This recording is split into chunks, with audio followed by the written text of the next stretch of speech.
ওই যে এই মোটরসাইকেল এইটা যে উঠতেছে দেখলাম, এটা যে গেছে ইয়া করতে পারেনি, কন্ট্রোল করতে পারেনি মোটরসাইকেল। এই যে গেছে না মোটরসাইকেলটা, হিন্দি করছে ওই অটোতে কিছু করার নাই। ম্যাডাম মানে তো কইছে হ্যাঁ পাবে তো পাইছি। এই যে এখানে একটি অটো আর মোটরসাইকেল মুখোমুখিভাবে সংঘর্ষ। ওই যে মোটরসাইকেলটা যেটা পড়েছিল এটা পাশে নেওয়া হচ্ছে, কিন্তু অটো থেকে আসলে যে যাত্রী ছিল মহিলা আর এক ভাই ছিল, মহিলাটি প্রায় 3 থেকে 4 ফিট দূরে ছিটকে পড়লো। মহিলাটি পায়ে আসলে খুবই ব্যথা পেয়েছে। এই যে মহিলাটি দেখেন, একটি জুতো এখন ওইখানে রয়ে গেছে, পায়ে প্রচণ্ড ব্যথা পেয়েছে। সবচেয়ে বড় বিষয় হচ্ছে মহিলাটি একবারে খুবই ভীত অবস্থায় দেখলাম, মানে খুবই ভয় পেয়েছে আসলে।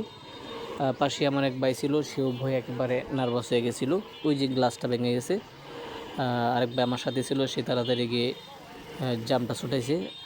আর এর ভিতরে হঠাৎই মোটরসাইকেলটা কখন যে নিয়ে গেছিলো আমরা কেউ টের পাইনি। মোটরসাইকেলটি খুব দ্রুত এখান থেকে সরিয়ে ফেলছে। আসলে আমরা খুবই পাগল হয়ে যাই অল্প সময়ের জন্য। এখানে মোটরসাইকেলের দোষ ছিল, অটো। আসলে এখানে তো গাড়ি চলতেছে, ভিতরে মোটরসাইকেল পাশ থেকে মাঝখান থেকে অন্য রুট থেকে ঢোকা, হাই রুটে একটু সতর্কতা দরকার ছিল। এখানে আসলে অটো ড্রাইভারের তেমন কোনো দোষ ছিল না আসলে। তারপরও মোটরসাইকেল সে দ্রুত গতিতে এখান থেকে চলে গেছে। আসলে আমরা কেউ টের পাইনি, সকলে মহিলার দিকে আর অটোর দিকে আমরা দেখতেছিলাম। আর ওই বোনটি অলরেডি পাশে